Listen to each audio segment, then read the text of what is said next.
ugcamisa isihuluhulu. Molo, cabana kamdikaza, molo futhi. Molweni bawo. Kunjani? Sinyamezele bawakhondo kunjani? Cabana kamdikaza ngubani osithetha nayo, ngubani kanye kakusicalele, ngubani osithetha nayo. Imizuzu mithandathu yakho, ngubani osithetha nayo. Lo uthethayo ngumqhinebe ngoququbhu nguzidonga zithathu nguduka namahlathi. Nguthini igama lakhe lokusabela? Elokukhula ngithandisile, ngumfana waseDutywa kumhlaba wasechizele kwilali yakuchaphaza. Hawu madoda, uyawazi umkhadi? Khawuphinde? Emkhadini uyakwazi? Kakhulu. Utshadile? Ubhuti lo utshatile. Ubhuti lona Utshate umuntu ongenasiduko, utshate umuntu oqhawehleli phakathi. ubhuti lona wahamba wayothatha intombi ngapha eMthatha kwilali yakuncingane. Intombi yasemarhudulweni. Okay ke bhuti. Ubhuti uthethe phi yena ngoku? Inhloko ifihle apha eKapa kumhlaba waseStrand. Kulokishi yaseNomzamo. Umusona lona ngiyambona uba une-page, khapha usixelele ngeli page lakho.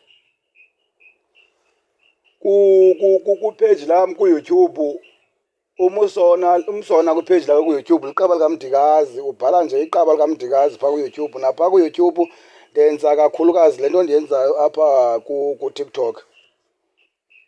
NakuFacebook ke ukhona ngumusona Thandisile njengaku-TikTok. Kweli page lakho soyiqalile phayana likaqabela kaMdikaza, ukhona umohluko okanye ikhona into ehambayo uyibonayo? Eyi bawunobetha kuyenyuka kumile ngoku, ndingatsho ndithi ngoku kumile ngoku, akho nto ibonakalayo ngoku. Kulapho ke ndithanda ukucela khona abantu ukuthi bayosubscribe nje phaa kulaa page lam ku-YouTube yeqaba likaMdikazi. Kuthi ukunyuka kancinci subscribers. Kodwa ke noko akufani nangobe ndiyiqala bhuti, andifuni uxoka. Ii-artist, ngobani ii-artist zale ndawo yakho? Masike sithi le ndawo yakho masiyiphe igama, sithi masiqale apha etheni esikolweni sibheke ezantsi siyonqandwa phezu kombhashe. Kodwa umsikithi masiwufake ngoba ukule layini yakho ukubheka ezantsi.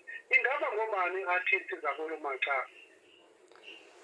Ii-artist zaloo macala usuka eColosi ukwehla konke nje kwelaa cala lam. Ubheke ezantsi.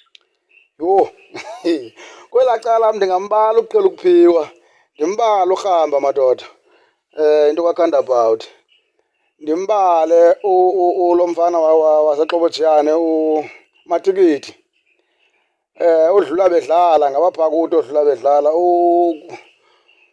bani umfana? Eyi madoda, Uyeke futhi. maninzi mani amaqhawe engxaki mani. Uqale nini ulandela uMaskandi? Yho, into endikhula ngayo bhuti Sidudla leyo. Ndikhula nje ndilandela uMaskandi, ndiqingqa nje ndimamela ezi ngoma. Uyicinge nini le nto yalo mxhenso uwenzayo ukuba mawungene apha ku-TikTok uyenze? Uyiqale nini uyenza ngokupheleleyo? Apha kuTikTok okanye kwamna nje? KuTikTok, masithethe ngoTikTok. Apha kuTikTok into yokuqhensa ndingatsho ndithi ndiqale ngo-2024. Injongo yakho ibiyintoni? Eyi bawuSidudla, injongo yam ukwenza kwam le nto kukubona kwam izinga lomculo wakuthi uphantsi. Ndazixela ngokuthi mandikhuphule izinga lomculo wakuthi, ndiphakamise umculo wase-Eastern Cape uvele ebantwini. Ndathi ke into yoba ngoba ndixhentse ndaqonda okay, ukuze le nto ndithi ndiyayenza kulo TikTok wam ingene ebantwini, mandiyiveze nangokwendlela esiwuxhentsela ngayo lo mculo phana e-Eastern Cape.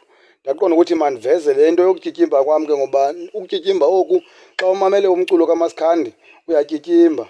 Uba utyityimba uxhentsa imfene. Ke ngoku mna ndaphiwa ukutyityimba oku, ndaqonda ndizawuveza ngokutyityimba oku. Cama kutata. Ukugxekwa nokuncoma kwalo msebenzi uwenzayo wotyityimba uye ukuvise njani, ukuphelelisa ngamandla? Sinemizuzu mimbalwa phantsi kwalaa nto besithetha ngayo. Yibini ngoku imizuzu. Uye uzive njani? Awu hayi bawunobetha andifuna uxoka leyo kugxekwa mna ikukukhuthaza kum iyandikhuthaza indinika amandla loo nto leyo. Xa ndigxekwa ngabantu abangaphandle abangobasekhaya ndiye ndingayihoyi ndiye ndiba namandla mpela. Ka undigxeka undinika amandla ka bandigxekayo. Hayi andifuna uxoka ayonto indikhathazayo leyo bhuti. Okay, kulo mzuzu umnyushekileyo ingaba uthini kubathandi bomculo? Ingaba uthini kubalandeli base-Eastern Cape? Ingaba ubakhweba uthini, ubakhwebela into yobana make baphuhlise ikhaya labo, ii-artisti zakwamawabo? Bawunobetha ndingatsho ndithi amandla womculo wethu asezandleni zethu kwi-Eastern Cape, kakhulukazi singabalandeli. Masike sizixelele ukuthi sizawukhulisani into yethu kuwo wonke umntu wase-Eastern Cape. Noba engekawulandeli siyamcela sithi makangene mani, sikhuliseni into yethu e-Eastern Cape, siphuhliseni ubuhle bomculo wethu. Yinto endiyicelayo leyo. Ndicela nakumaciko wakuthi bawusidudla ngathi nawo angakhuthala apromote umculo wawo, ayeke ufuna upromothwa sithi sodwa wona angapromothi. Sonke masifakeni isawundi zomculo wakuthi, kukuveza umculo wakuthi ukwenza njalo. Ndibulela ke kuwo wonke abantu abayenzayo loo nto. Ngathi singabambisana nto zikamakhulu, ubambisana ngamandla. Akho nto singayinqoba singabambisani, masibambisane ukuze sinqobe. Ndiyabulela bawunobetha. Lusona bhuti wam, mandibulele kakhulu. Ndizame ukucacisa le nto nawe ngokusesefowunini. Abantu bosoloko bethetha, bosoloko into beyilosha intle. Asizuya ke kwicala elinye, ingathi singamanzi ombhashe.